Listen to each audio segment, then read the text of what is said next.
प्रिय विद्यार्थियों, सूरदास के 29वें पद को हम पढ़ेंगे। पूर्णता इन नयनन पुरी, तुम जो कहत श्रवणनी सुनि समुझत, याही दुख मरती बिसुरी। हरि अंतरयामी सब जानत, बुद्धि विचारत वचन समूरी। वे रस रूप रतन सागर निधि, क्यों मनी पाए खवावत धूरी। रहुरे कुटिल चपल मधुलंपट, कित व संदेश कहत कटुकूरी। कह मुनि ध्यान कहाँ ब्रज युवती, कैसे जात कुलिस की चूरी। देखूं प्रगट सरिता सर शीतल, सुभग स्वाद रुचि रूरी। सूर स्वाति जल बसे जिय चातक, चित लगावत लागत सब झूरी। गोपियाँ उद्धव से निर्गुण ब्रह्म का खंडन करते हुए कहती हैं, वह श्री कृष्ण के विरह में दुखी हैं और गोपियाँ उद्धव उनको समझाने आते हैं।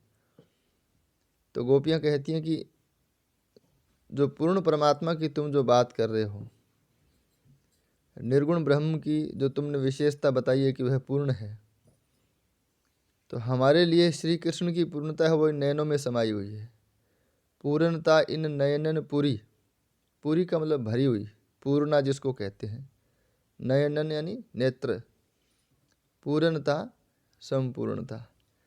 तुमने जो निर्गुण ब्रह्म की पूर्णता बताई है, यह जो विशेषता है वो हमारे नेत्रों में भरी हुई है, अर्थात श्री कृष्ण का संपूर्ण रूप हमारे नेत्रों में समाया हुआ है।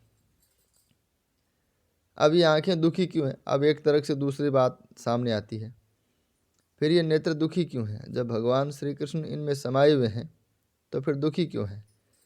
क्योंकि तुम जो कहते श्रवणनी सुनी समुझत, तुम जो कह रहे हो वह कानों से सुना जा रहा है, समुझत समझा जा रहा है, लेकिन इन नेत्रों से श्री कृष्ण को देखा नहीं जा रहा।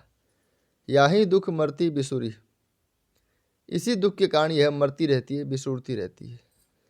बिसुरने का मतलब रोना, कल्पना आदि है।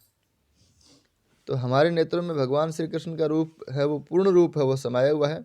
और तुम जो ब्रह्म का निरूपण कर रहे हो, तुम जो निर्गुण ब्रह्म का निरूपण कर रहे हो, यह हम कानों से समझ रही हैं, सुन रही हैं, लेकिन यह आंखें उनको देख नहीं पाती, इसलिए यह रोती और बिसुरती रहती है। फिर तुम ये कहते हो कि हरि अंतर्यामी सब जानत, बुद्धि विचारत वचन समूरी, कि हरि तो अंतर्यामी है, सब जानते हैं, लेकिन हमने अपनी बुद्धि से विचार किया। वचन समूरी, समूरी का मतलब समूल, कि हमने बात को जड़ से समझने की कोशिश की। मूल का मतलब होता है जड़। हमने अपनी बुद्धि से विचार किया और बात को जड़ से समझने का प्रयास किया। अगर तुम ये कहते हो कि भगवान सब जगह हैं, वह निर्गुण ब्रह्म है, हमारी आत्मा में मौजूद हैं, तो जिसको साक्षात ईश्वर मिल जाए उसको निर्गुण की क्या आवश्यकता है? गोपियाँ यह कहना चाहती है कि जिसको साक्षात ईश्वर की प्राप्ति हो जाए उसको फिर निर्गुण ब्रह्म की आवश्यकता क्या है। इसलिए वो कहती है कि हरि अंतर्यामी सब जानत, हरि तो अंतर्यामी है, सब जानते हैं, लेकिन हमने अपनी बुद्धि से विचार किया है कि वे भगवान श्री कृष्ण रस रूप, रस के रस रूपी, हमारे सामने वो रस रूपी है। हम उनका सूक्ष्म रूप, निर्गुण रूप नहीं देख पाती। हमारे लिए तो वो आनंद के भंडार है। रस का मतलब आनंद, रत्न सागर निधि।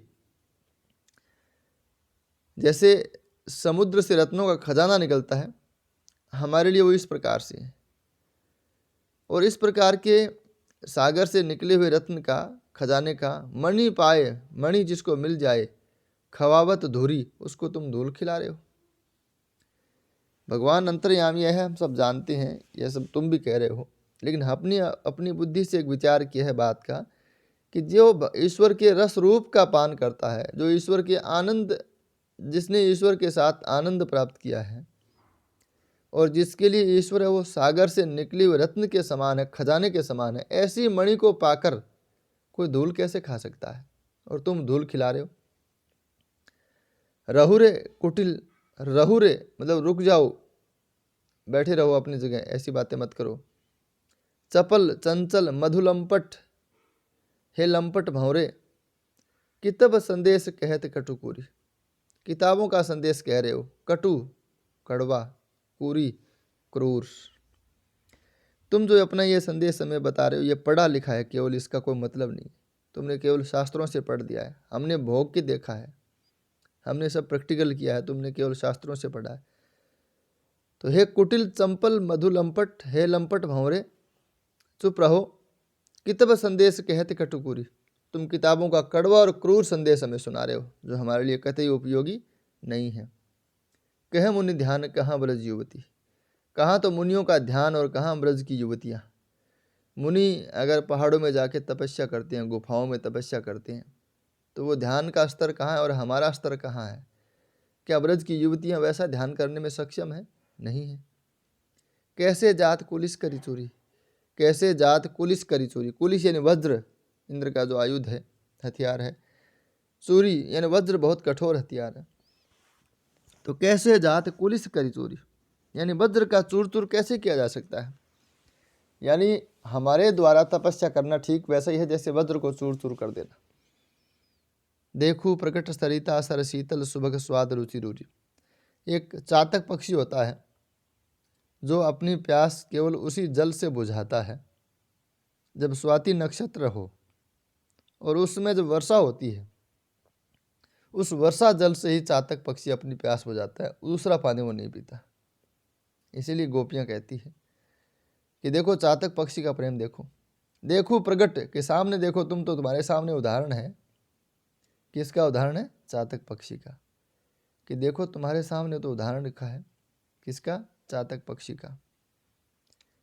सरिता नदी, सर तालाब, शीतल शीतल ठंडा, सुभग सुंदर, स्वाद स्वादिष्ट, रुचि रूर यानी रुचिपूर्ण।